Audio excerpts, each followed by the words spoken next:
ప్రియ రక్షకుడైన దేవుని పేరిట మీ అందరికీ హృదయపూర్వక వందనాలు తెలియజేసుకుంటున్నాను. జీసస్ న్యూ క్రియేషన్ మినిస్ట్రీస్ ద్వారా ఈ రీతిగా ప్రతిరోజు అనుదిన ఆహారమును మీతో పంచుకోవడానికి దేవుడిస్తున్న కృపను బట్టి దేవునికి ఎనలేని కృతజ్ఞతలు. వాక్య ధ్యానంలోనికి మనం వెళ్దాము. 1వ రాజులు 19వ అధ్యాయము 4వ వచనం. తాను ఒక దిన ప్రయాణము అరణ్యములోనికి పోయి ఒక బదరి వృక్షము క్రింద కూర్చుండి మరణాపేక్ష గలవాడై, యెహోవా, నా పితరుల కంటే నేను ఎక్కువ వాడను కాను, ఇంత మట్టుకు చాలును, నా ప్రాణము తీసుకొనమని ప్రార్థన చేశాను. ప్రార్థించినటువంటి వ్యక్తి ఎవరంటే ఏలియా గారు. దేని కొరకు ప్రార్థిస్తున్నారంటే తన ప్రాణమును తీసుకొనమని. అక్కడున్నటువంటి సందర్భం ఏమిటంటే యెజెబెలు తనను చంపచూచినప్పుడు జరిగినటువంటి విషయం ఏమిటంటే, కర్మెలు పర్వతం మీద 850 మంది బయలు ఆషరాదేవి ప్రవక్తల మీద సవాలు విసిరి ఆకాశం నుండి అగ్ని దింపి నిజదేవుడెవరో నిరూపించి ఆ ప్రవక్తలందరినీ కీషోను వాగు దగ్గర వధించి సర్వోన్నతుని శక్తిని లోకానికి చాటినటువంటి వ్యక్తి ఏలియా గారు. ఇప్పుడు అతను అంటున్నటువంటి మాట ఏంటంటే, యెజెబెలునకు భయపడి తన ప్రాణాన్ని తీసుకొనమని దేవునికి ప్రార్థించడం నిజంగా ఆశ్చర్యం కలిగించేటటువంటి విషయమే. పౌరుషం కలిగినటువంటి ప్రవక్త హృదయం అంతా నిరాశతో నిండిపోయిందా? తద్వారా ఆయన మానసికంగా కృంగిపోయారా అంటే అవుననే అనిపిస్తుంది. అయితే గొప్ప విజయం తర్వాత అట్లాంటివి జరగవచ్చు కూడా. కొన్ని పరిస్థితులు ఎట్లాంటి వారికైనా భయాన్ని కలిగించవచ్చు. ఆయనేమి మానవాతీతుడు కాదు, ఆయన కూడా మన వంటి స్వభావం కలిగిన మనుష్యుడే. యాకోబు రాసిన పత్రిక 5వ అధ్యాయము 17వ వచనం. దేవుని సేవకులు దేవునిలో నిర్భయులై ధైర్యవంతులై ఉన్నప్పటికీ తమలో తాము పెరిగివారును బలహీనులై ఉండవచ్చు.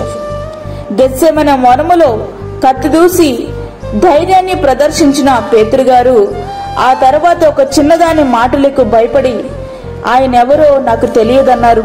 మత్తయి సువార్త 26వ అధ్యాయము 69 నుండి 74 వచనములు.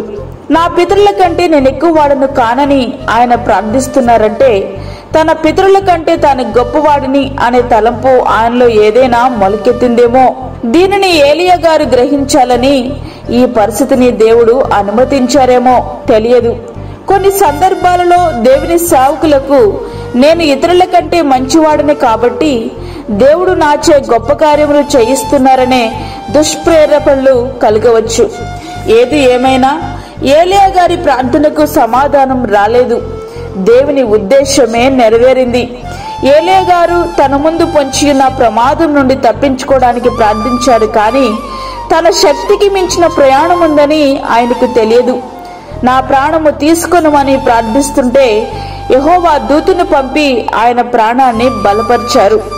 నా పితరుల దగ్గరకు నన్ను చేర్చు అని ప్రార్థిస్తే దేవుని పర్వతమైన హోరేబునకు చేర్చారు.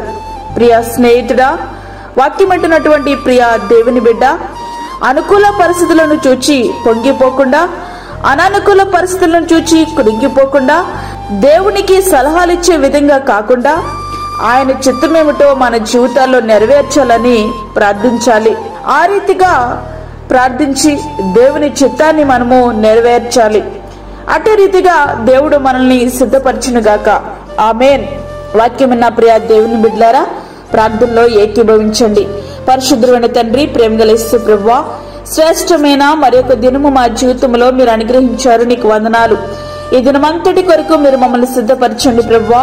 నీ చిత్తమేమిటో తెలుసుకుని నీ చిత్తానుసారమైనటువంటి ప్రార్థనలు, నీకు ఇష్టమైనటువంటి ప్రార్థనలు మేము చేయటకు మాకు సహాయం చేయండి. అదే విధంగా బలహీనులను, చంటి బిడ్డలను, వృద్ధులను మీరు జ్ఞాపకం చేసుకునండి ప్రభువా. వారిని నీ యొక్క ఆత్మచేత మీరు తాకండి, బలపరచండి. భయంకరమైనటువంటి దినాలలో ఉంటున్నాం. తగు భద్రత, కాపుదలం అందరి కుటుంబాల చుట్టూ మీరు ఉంచండి ప్రభువా. అదే విధంగా దూరదేశంలో ఉండి వాక్యముని విన్న ప్రతి ఒక్క బిడ్డని బలపరచండి. ప్రతి ఒక్క బిడ్డని మీరు బలపరచండి. నీ యొక్క ఆత్మచేత నింపండి. దూర ప్రాంతంలో ఉంటున్నప్పుడు తగిన కాపుదలను వారికి దయచేయండి ప్రభువా. నీకు స్తోత్రములు నాయనా.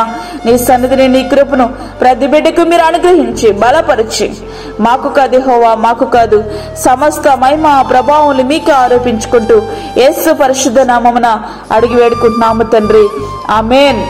ఈ యొక్క వర్తమానములు మీ బంధువులకు, మీ స్నేహితులకు షేర్ చేయండి. దేవుని పనిలో మీరు కూడా పాలుభాగస్తులు కండి. అదేవిధంగా మీ ప్రార్థన అవసరతలు మాకు తెలియచేయండి. మా ఫోన్ నంబర్ 9177377559. దేవుడు మిమ్మును మీ కుటుంబమును దీవించునుగాక. ఆమేన్. దేవుని సేవలో మీ సహోదరి అన్నామణి సాల్మన్.